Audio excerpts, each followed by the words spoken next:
Okay, good morning everyone. We're right at 9:30, so as we finished our look at the sun last time, we move on now to look at the moon. So we start with chapter 1 of the moon. The moon declares God's glory by its tremendous beauty and the fact it does exactly what God designed it to do. I think the moon does things for us we haven't even explored yet. And there are a lot of design aspects in the moon. It's not just a body that's orbiting on the Earth, it's actually doing something. God provided all these objects with a magnetic field as a clue to how he created those objects and how long ago he created those objects. The cratering rates are much different than what the secular model says, and that collapses the ages of a lot of objects throughout the solar system. If you can't explain the moon, which natural science can't, then you can't explain anything. Its properties are so difficult to explain naturally that I have to believe in a supernatural origin. And the natural response to that is to worship the God who created it.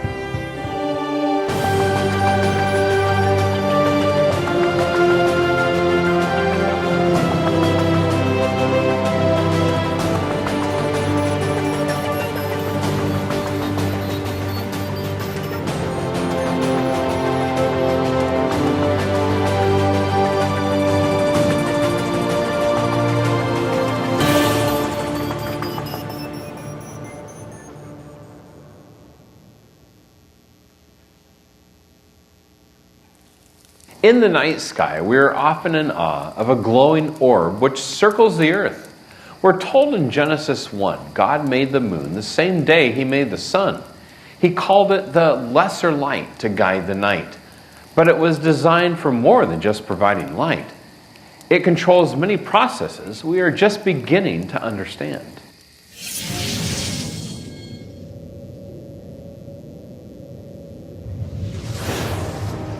The moon declares God's glory by its tremendous beauty and the fact it does exactly what God designed it to do. It's the one that tells us months and what part of the month that we're in by its cycles.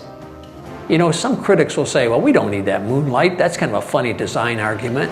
But for most of history, of course, that moonlight has been very valuable to explorers. Sometimes I think that the moonlight, still today in agriculture and farming, does more than we really understand as far as the growth, propagation of seeds.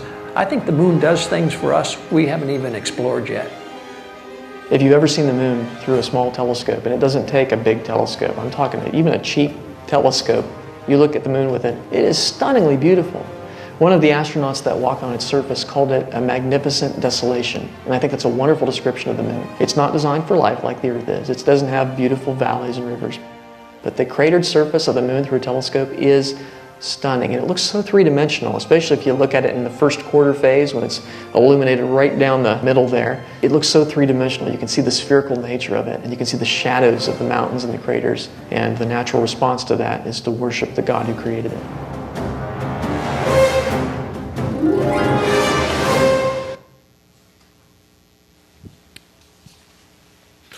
Okay, just a few questions under the first chapter, The Wonderful Moon.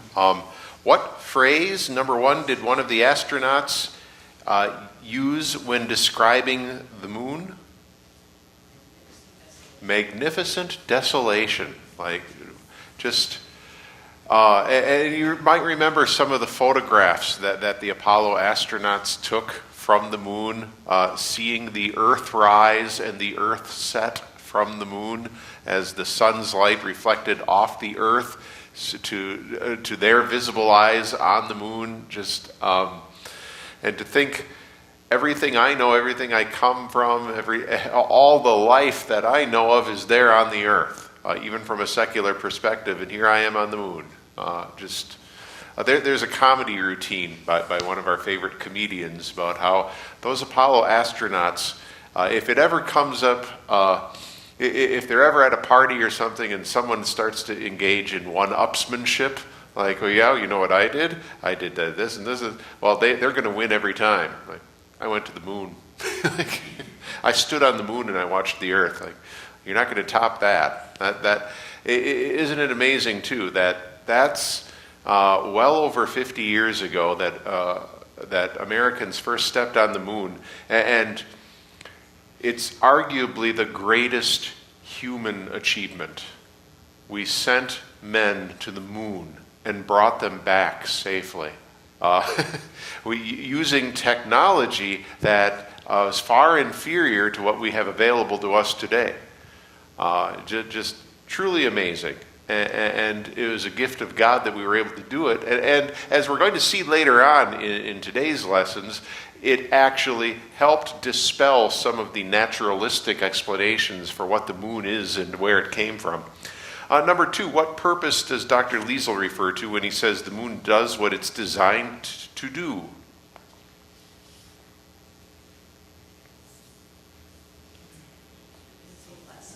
It is a lesser light. The greater light to govern the day, the lesser light to govern the night. As was also said in the video, we don't, in our day and age, have a lot of appreciation for moonlight as opposed to most of human history, because we have the ability to turn on electric lights and have them run all through the night. We've got we're living right by the airport, which is lit up like a Christmas tree all throughout the night. And we've got street lights. And we aren't afraid of the dark because we're able to eliminate the dark with our illumination.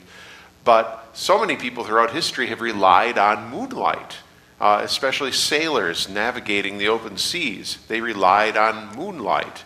And perhaps you've even been in a situation out in the country or something like that where the moonlight was so bright and vivid you could see by the moonlight. You could actually get something done by moonlight.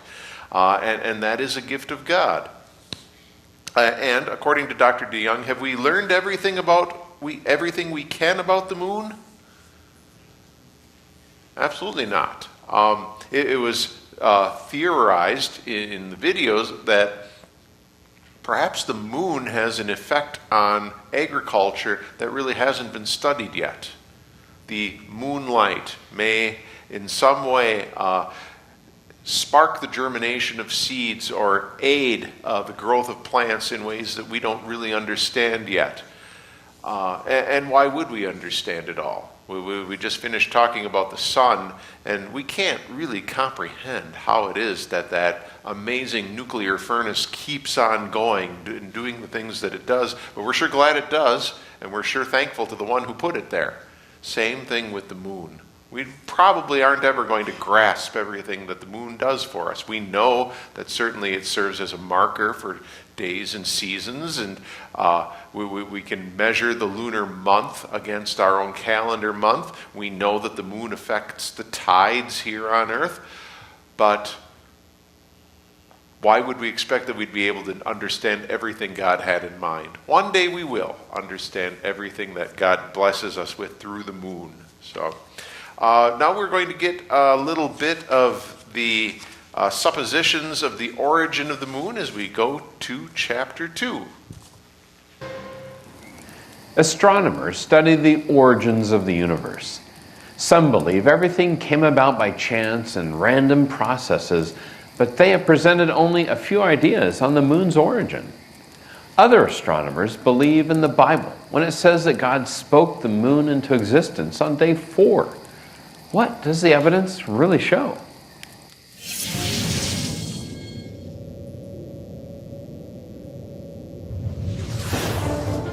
Well, lots of time has been spent studying the moon, our nearest neighbor, figuring out how it got to be there. As the years have gone by, theories have come and gone on explaining the moon. Some centuries ago, the popular one was called the fission theory. In fact, one of Charles Darwin's sons, George Darwin, came up with this expression. He was an astronomer, and he said that long ago the Earth was spinning much more rapidly than today. The moon spun away from the Earth after the Earth attained sufficient velocity, but if the Earth had such a velocity, it would never have formed in the first place. So that's a problem with that one. In fact, it was thoroughly shot down actually in 1969 when astronauts first walked on the moon, and they brought samples of the moon back to the Earth. And as we've studied those, moon rocks don't look like Earth rocks. I mean, nothing new and exotic there, but the ratios of the isotopes are different, the types of atoms. It doesn't look like the moon came from here, after all. You have the capture theory. that the moon came from somewhere else. And one day it wandered through this part of the solar system and we reached out and grabbed it and captured it. That was a popular idea in decades gone by. Well, that doesn't really solve the problem. It just says, oh, the moon formed someplace else. Oh, that's a good idea. Well, have you answered the question? I don't think so.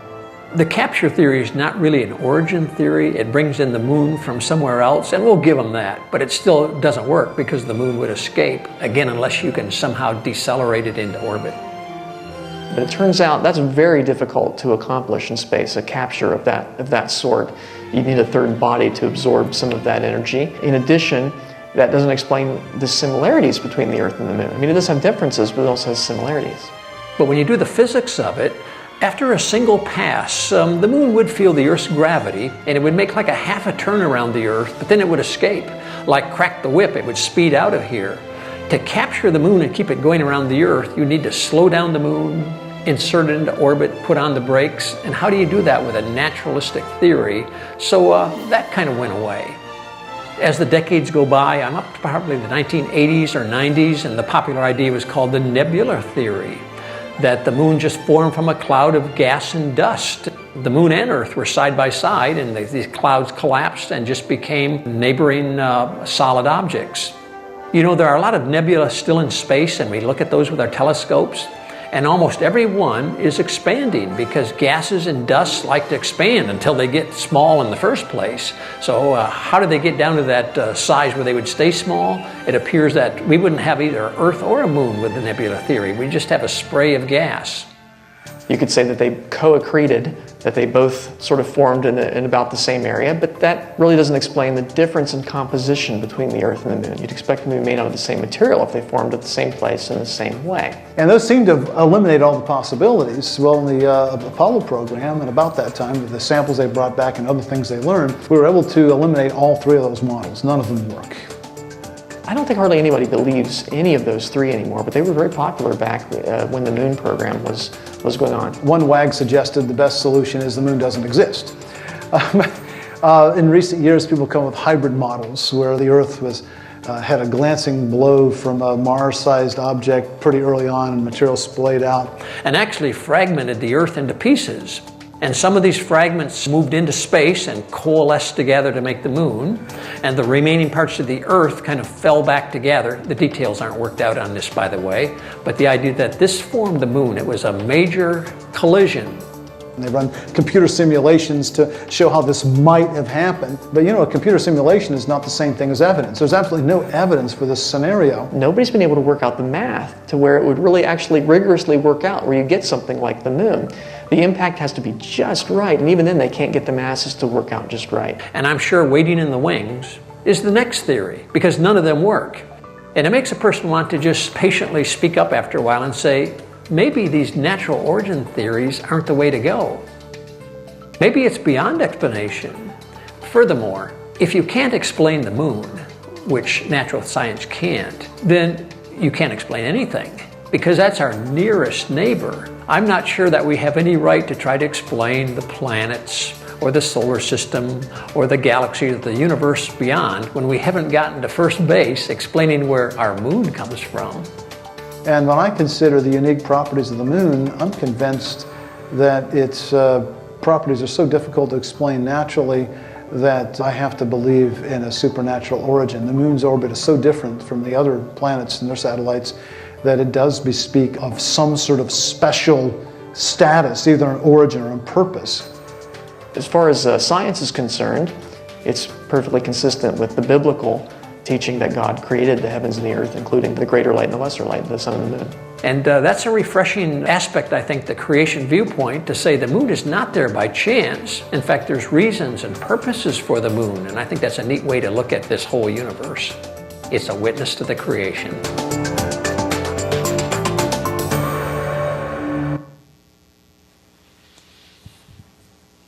Okay, question number one under the origin of the moon. Who formulated the fission theory and what was the idea behind it?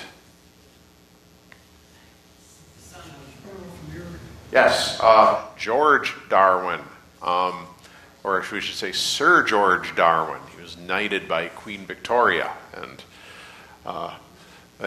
The general thought of the fission theory is that the moon came from the Earth's own mass and somehow just spun out. And this actually was the dominant theory for most of the 20th century.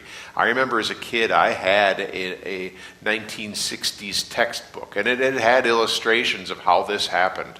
One of the reasons behind Darwin's supposition here is that you could fit the moon in all its mass into pretty much any one of our oceans.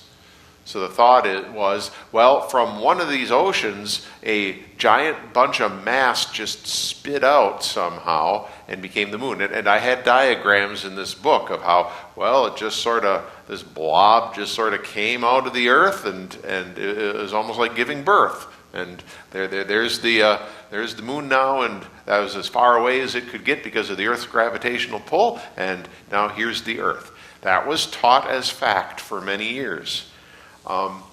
It was disproven when we went to the moon and found out that the composition of the moon doesn't match what the composition of the Earth is. The structure of the rocks is just not the same as the structure of the rocks here on Earth. It is not taught or propagated anymore. It was taught as fact for most of the 20th century. It wasn't the only theory, though. What was the capture theory?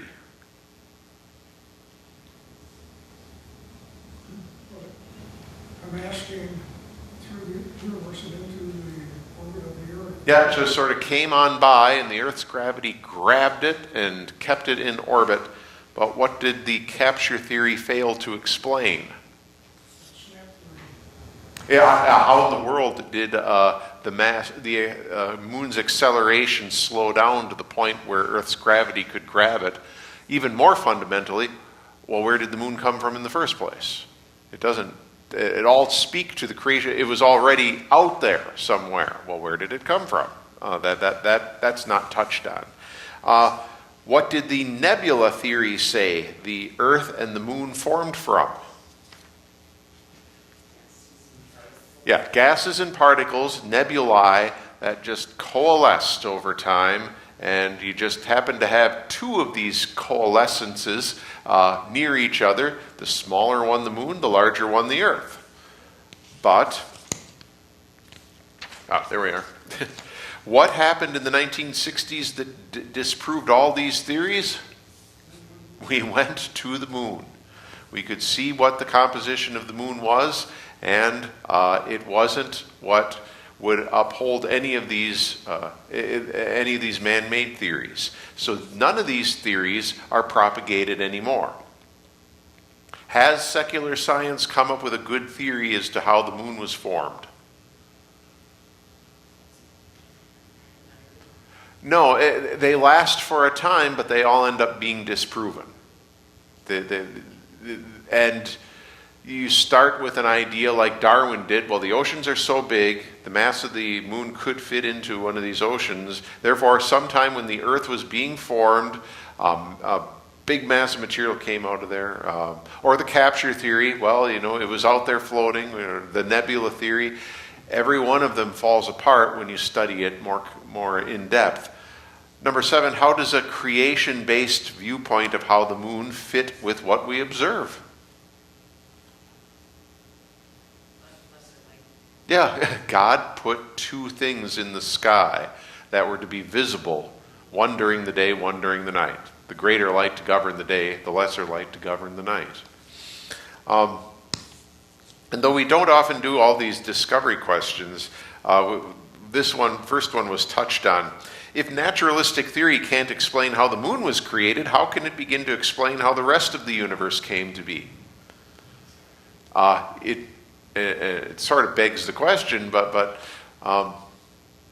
it can't. The moon is our nearest interstellar neighbor. It's small. It's simple in terms of heavenly beings and things that are out there in the night sky. It's just a big rock.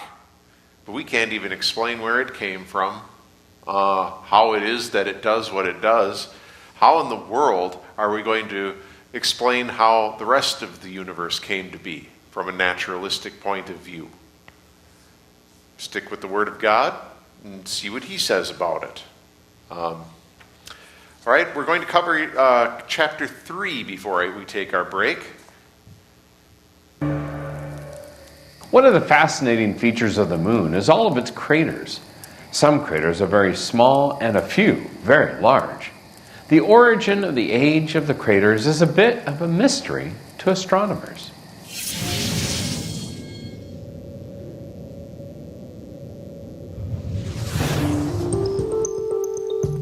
The craters of the moon, right up to the 1950s, there were some questions of how they got to be there, whether maybe it's gases kind of erupting from inside the moon and then causing sinkholes or depressions.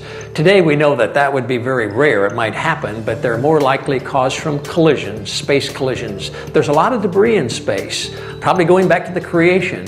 And when these things hit the moon, they make a crater. The same thing hits the Earth, but they get erased because of the kind of weather patterns we have. The moon does have craters within craters, uncounted ones, and they've been accumulating ever since creation. I guess I would suggest that at the beginning there was more debris in space, and probably less today as it settles into the moon and other places. You can have craters on the moon that are 70 miles across easily. Some of them can get very big. Some of the larger ones you can see, even naked eye, you can barely see Tycho, and it's easy with binoculars. That large white one near the bottom, Tycho, it has the ejecta, the white stuff that comes out from it. So some of them can get pretty big. In current views of geology for the moon, it's very old, 4.5 billion years, and the craters all formed a long time ago, and that this is a very quiet period. But actually it doesn't work, because at today's rates it would take even more than billions of years. You see, the rates haven't been constant. And what's interesting is even the secularists don't believe the rates have been constant. They also believe that the cratering rate was much greater in the past. So it's just a question of how much greater. Do we take their numbers or do we take our numbers? At some point in history, maybe the moon really got zapped with a lot of craters. Maybe it goes right back to the creation week, or at some other point in history. We don't know.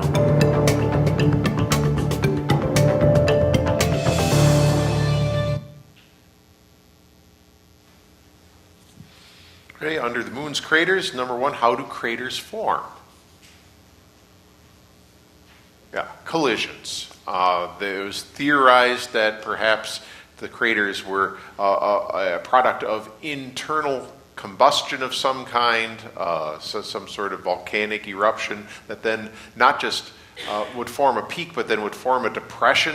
But we don't see that in the moon. We see instead these huge craters that are signs of impact over the years. How far across did Dr. Liesel say some of them could be? 70 miles across. That's a pretty big object hitting the moon, and would cause quite a depression in the moon's surface. Number 3, do secular scientists believe the rates of creating craters have been constant? No, and we would agree with them on that. We would say that after creation, immediately after creation, there was a lot more stuff floating around, and that the impacts happened one right after the other. They would say it took a long period of time. If they were to use today's rates, well, that's number 4. How long would it take for the moon to get the craters it has at today's rates?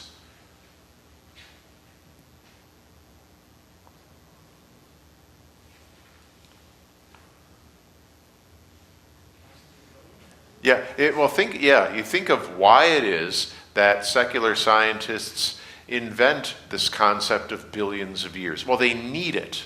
They need that insane amount of time for life to develop here on Earth, for the heavenly bodies to look the way that they look. But they would need even more time for the craters on the moon. The billions of years that they speak of since the Big Bang wouldn't be enough for the moon to have all the craters at today's rates. So the question that both creation scientists and naturalistic scientists have then, well, what was the rate of impact on the moon's surface? That we simply don't know, except to say everyone agrees that in the past there must have been a higher rate of collisions than there are now. Because if there were, if it was at the same rate that it is now, the amount of collisions of debris hitting the moon, then the craters wouldn't have had time to develop the way that they've developed. So we're going to take our break today. You do have to take time to read the instructions and the descriptions of the coffee, please. And thank you to Linda for bringing the treats in today, or thank you to Carol for bringing the treats in today. And we will come back in about 10 minutes.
We look at chapter 5.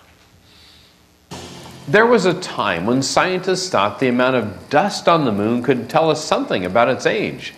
But as it turns out, it's not quite that easy.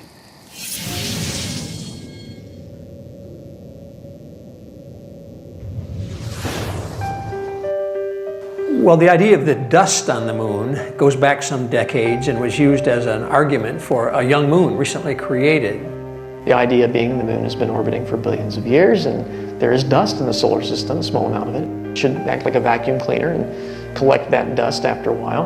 And there were some estimates that would say, well, hundreds of feet of dust should be on the moon. Well, and there's not. There's only an inch or so in terms of actual cosmic dust. In fact, when the Apollo project happened back in the 60s and 70s, when we first went to the moon, there was some concern that there might be thick layers of dust on the moon that had accumulated over a long time span and a lunar lander could be swallowed up. Now, before we ever went to the moon with astronauts, we did land there with surveyor spacecraft. When they crashed there, we could see that there's not deep dust, but there was thought that there could be still some pockets of it. The whole idea that in deep time, lots of dust could settle on the moon. Of course, there wasn't. There were 2 or 3 inches of dust and it left some footprints, but that was about it. And some creationists jumped on this and said, yeah, that's interesting. In a few thousand years, you wouldn't have accumulated that much dust, and so the moon looks young, and of course we know the moon is young. It's not a problem. So people started using that as an argument for a young moon. And what we would say now, though, is that probably shouldn't be used as an argument for a young moon. And the reason is we don't actually know the rate at which dust accumulates on the moon. That had been estimated based on the rate at which dust accumulates on Earth. We think those rates might have been contaminated by things like volcanoes and things of that nature, nickel from volcanoes and so on. It turns out that to measure the amount of dust falling either on the moon or on the Earth from space, it's a difficult problem.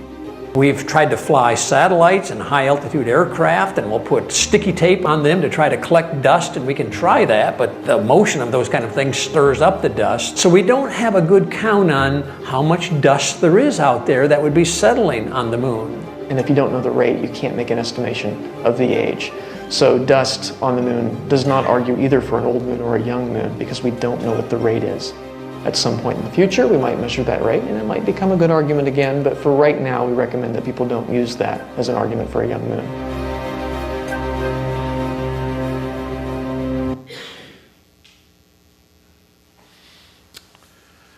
Okay, so how did the idea that the amount of dust on the moon can be used to prove a young Earth come about?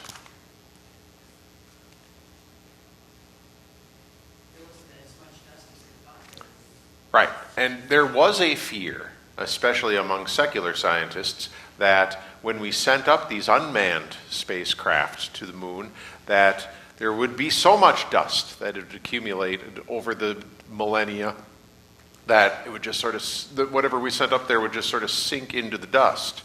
Well, that's number 2. What were some of the concerns of secular scientists when it came to landing on the moon? Yeah. I'm not reading this in there, but I remember watching the show when they were just going to jump off of whatever it was. Mm-hmm. And they were afraid that perhaps there'd be so much that they would just go right down into all of this. Right, because even when they discovered that the satellites that we were, the unmanned landers that we were sending up were settling okay, it was thought, well, there may be still these big pockets of dust that's accumulated over time. There wasn't. So creationists jumped on that and said, see, young Earth and the young moon. What original spacecraft showed there wasn't much dust on the moon?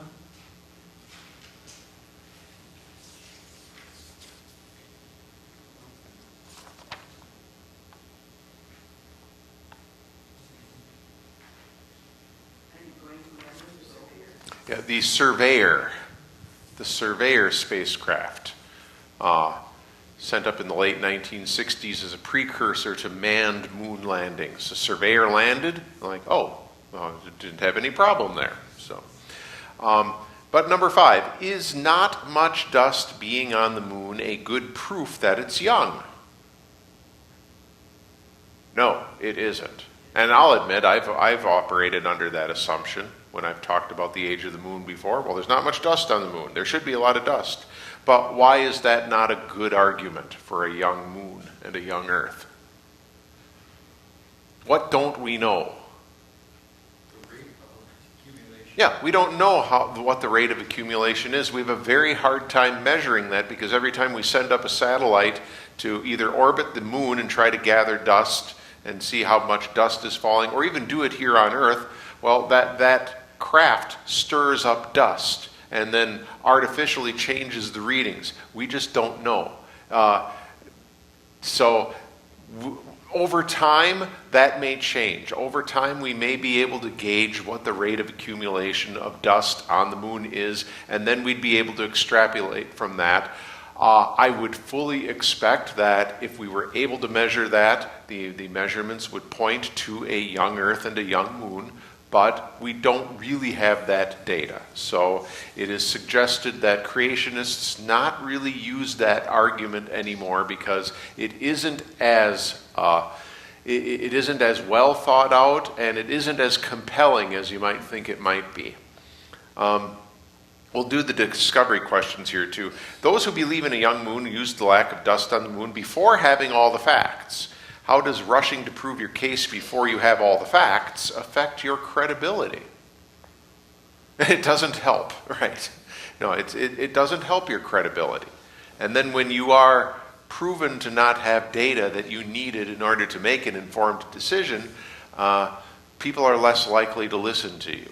So if we want to use scientific observation as compelling apologetics against the theory of evolution, well, then we have to follow scientific principles and use the data as it comes to us rather than take an assumption and build out of that assumption what we hope we want to see. Number 2, what does God's word say about the wisdom of hasty decisions?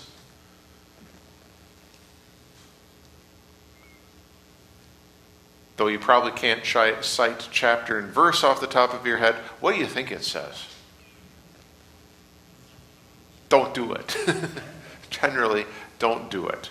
And as we've seen today too, there is plenty of scientific data that refutes the thought of the moon being billions of years old and thus the earth being billions of years old.